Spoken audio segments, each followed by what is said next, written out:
예, 연통TV 오늘은 아주 요새 핫한 인물로 떠오르는 분을 모셨습니다. 다 아시죠 여러분? 저희 한글 마칼럼니스트 모셨습니다. 안녕하세요, 공경입니다. 제가 핫한 거 어떻게 하셨어요? 아, 인터넷 찾으면 다 나와요. 사실 저희가 황 선생님 그 섭외를 처음에 못 모르고 했다가 이거 준비하면서 조금 당황했습니다. 저는 야, 이거 황 선생님한테도 누가 될 수 있다. 그리고 뭐 어떻게 방송을 진행해야 될지. 아무튼 요새 안티가 좀 많습니다.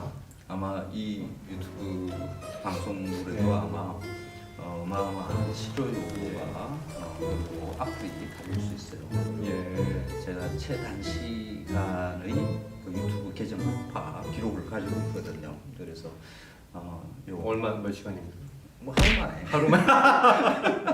뭐 저희는 여러 가지 논란의 중심에 서 있는 유튜브긴 합니다. 이 내용 자체가 예. 저희는 선의에서 얘기를 하고 사회에 많은 분들 말씀을 드리려고 하지만 여전히 우리 사회는 북한에 대한 또 북측에 대한 어떤 여러 가지 저희는 편견이라고 주장을 하고 그 부분을 좀 어느 정도 시각을 조금 바꾸는 게 필요하다고 주장을 하지만 뭐 많은 분들도 그렇게 생각하지 않으시는 분들도 또 있고요. 하지만 우리 사회가 민주주의 사회 아닙니까? 네. 할 말은 하고 또 이제 그런 부분들이 여러 가지 다양한 의견들이 널리 시장 속에서 맞습니다. 되면서 옳은 방향으로 맞습니다. 찾아가는 게 또 민주주의의 힘이죠. 맞습니다. 예, 저희 본격적인 얘기에 들어가기 앞서 말씀드린 대로 논란이 많아요. 그래서 사람들의 관심사도 또 있는 부분이 사실이고요.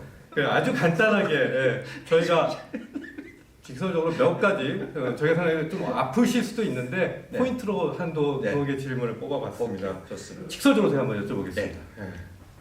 자, 제가 찾아보니까 최근에 가장 논란이 된 게 그 슈가보이 논란이었던 네. 것 같아요. 설탕 문제. 음. 설탕을 많이 넣는 건 물론 당연히 좋지 않죠. 네. 예.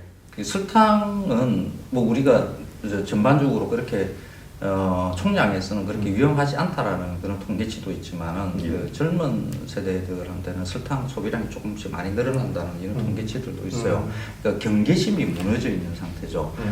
모든 국가에서는 설탕에 대한 경계심을 유지시키려고 하는 정책들을 해요. 비만, 당뇨 뭐 이런 문제들, 그 대사성 질환으로 해서 의료 재정들이 많이 힘들어지거든요. 그래서 모든 정부들이 당 저감화 정책을 피죠. 그런데 네. 그 당 저감화 정책의 가장 중요한 것은 시민들이 가지고 있는 설탕, 당에 대한 경계심을 유지시켜주는 거예요. 근데 그 경계심이 슈가보이 방송으로 해서 무너진 거죠. 경계심을 무너뜨려 놓은 이 상태를 다시 회복시키려고 하면 아주 강력한 경고의 말이 주어져야 돼요. 그러니까 정부에서 하는 뭐 식약처나 이런 데서 하는 당 저감화 정책은 뭐 숫자나 과학적인 이야기 뭐 이거로 합니다. 그런데 이게 사실 경계심을 올리는데 상당한 시간이 걸리거든요. 저는 그런 방식이 아니라 조금 자극적인 방식의 그 경계심을 다시 회복시키는 그런 전략을 쓸 수밖에 없어요. 왜?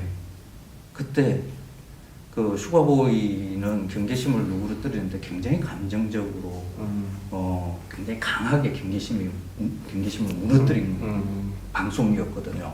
전 세계 어느 나라 방송에서 설탕 음식에다 막 넣으면서 괜찮아요, 뭐 이러는 거, 당뇨병과 관계 없어요, 뭐 이러는 거, 뭐 있을 수가 없어요.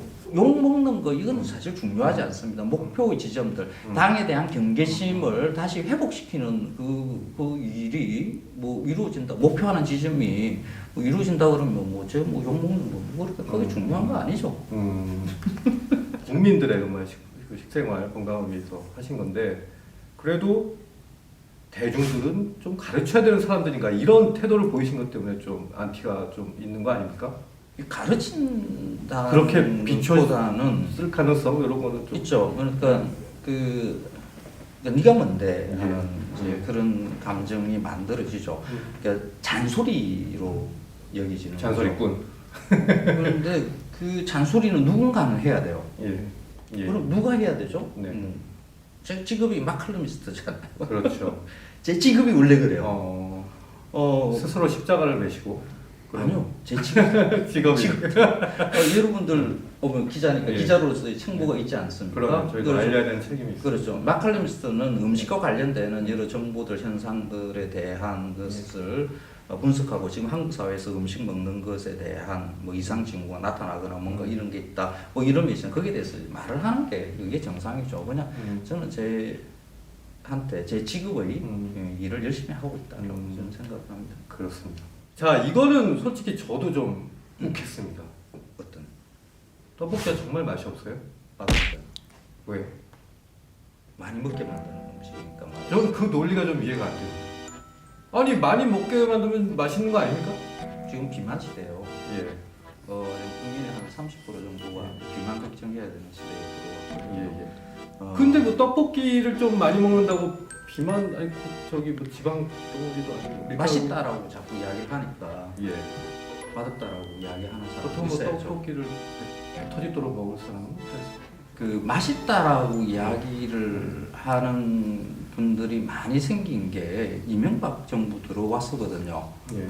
이명박 정부 들어와서 떡볶이 세계화를 하겠다고 해서 그렇군요. 예. 정부 세금으로 외국 사람들한테 떡 이렇게 먹이면서 그 영상을 국내의 소비자들한테 이렇게 보여줬어요. 아, 외국인들도 맛있다고 먹는 떡볶이인데 우리는 당연히 맛있다라고 느끼는 거지. 그러면서 떡볶이 세계화를 발표하고 딱 1년 만에 떡볶이 프랜차이즈 가맹점 수가 2배로 늘어나요. 왜 이명박 정부 때 그런 떡볶이가 맛있다는 생각을 국민의 머릿속에 집어넣으려고 했는가 하는 것을 들여다봐야 돼요. 그때 당시에 쌀이 이미 남아 돌았거든요. 예. 국내산 쌀이 작업을 100% 완성한 상태에 있는데 외국에서 수입 쌀을 의무적으로 수입을 해야 돼요. 근데 그 이전의 정부, 김대중 정부와 노무현 정부 때는 그 쌀을 북한에다가 갖다 줬어요.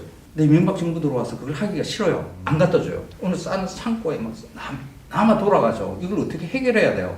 그래서 해결하는 방법이 쌀 가공식품 시장을 활성화하겠다. 요즘에 쌀 막걸리 기억하실 겁니다. 쌀 막걸리 그리고 떡볶이 이 2개입니다. 그걸 가지고 막 밀어붙인 거죠. 지금도 사실 쌀 안 넘어가요. 이제 경제 제재 상황에 있으니까 빨리 이렇게 남북과 관계가 좋아져가지고 우리 지금 남아도는 쌀 그리고 굶주리는 북한 주민들한테 어떻게 하든지 간에 빨리 이렇게 가져가게끔 해야 돼요. 그러니까 떡볶이가 맛없다라는 그 말 안에는 제가 단지 음식물로서의 그것만이 아니라 여러 가지 복합적인 것들이 있어요. 뭐 정치적인 면도 있고요. 그러니까 지금 말씀하신 거를 이해를 하면 떡볶이가 맛없다라고 하는 거는 일종의 메타포였고 본인의 거기 정치적인 어떤 판단, 비판 이런 부분들을 담고 있는 다 묻어 말씀이신 있는 건가요? 다 묻어 있는 거죠. 한쪽에서 맛있다라고 떡볶이는 맛있다라는 이야기들이 주어진 것이 특히 정치 권력에 의해서 주어진 거거든요. 근데 이것을 저는 그 정치 권력에 의해서 맛있다라고 말하는 것에 반대되는 나는 맛없어요 라고 이야기하는 것이 용인돼야 되는 거죠. 이명박은 세금으로 맛있다라고 막 홍보를 했어요. 그게. 근데 저는 그냥 뭐 돈 안 들이고 이명박 정부는 뭐 전전 정부기도 하고 거의 비판은 이 정도까지 하시죠. 아무튼 이게 저는 왜 계속 이명박 정부에 대한 문제를 삼냐 그러면 네. 이명박 정부를 만든 것도 국민이거든요. 이명박 정부가 떡볶이도 그거와 같은 맥락이 있는 거라고 보시면 됩니다. 그 떡볶이 논란을 정치적까지 너무 확대하셨는데 너무 확대하는 거 아니에요. 당연한 거예요. 그러니까 선생님의 생각은 충분히 좀 하는데 오늘 게스트 어려워서 아무튼 일단 그 부분은 좀 해서 좀 하고 좀 넘어가고 잘 편집하면 되고 저기 그 여러 가지 이제 이 얘기가 넘어가야겠다. 워낙 여기가 헷갈리시는 것 같아요. 아니 괜찮아요. 뭐 질문하려고 그랬어요? 아니 괜찮아요. 그 저기 국정원과 그 사람에 관해서 아니 일반 시민들끼리 옆에 같이 이게 수평적 폭력이 이루어지는 이 지금의 사회는 자칫하면 아주 끔찍한 일들이 발생을 해요. 당시 그 한창 이벤트나 이런 쪽에 혹시 관여 자료를 조금 하신 건가요? 준비하는데? 재밌는 그 뒷얘기라든가 그때 기획하는 의도라든가 이런 얘기 좀 궁금해요. 손해만 봐요, 손해만. 이게 계속 그런 욕만 듣고 있어, 욕만. 손해날 일은 왜 자꾸 하시고? 평화와 통일의 의지를 확인할 수 있는 음식이면 좋겠어요. 평화, 뭐 비둘기구이를 할까요, 그러면? 뭐 청와대에서 돈 안 받았다니까. 그래가지고 오히려 더 과민 반응을 하시면 그거 가지고 또 객질 붙는 경우가 있어요. 그래서 좀 제가 이해를 해요. 왜냐면 최근에 너무 시달리시다 보니까 감정적으로 약간 그런 부분이 있어요.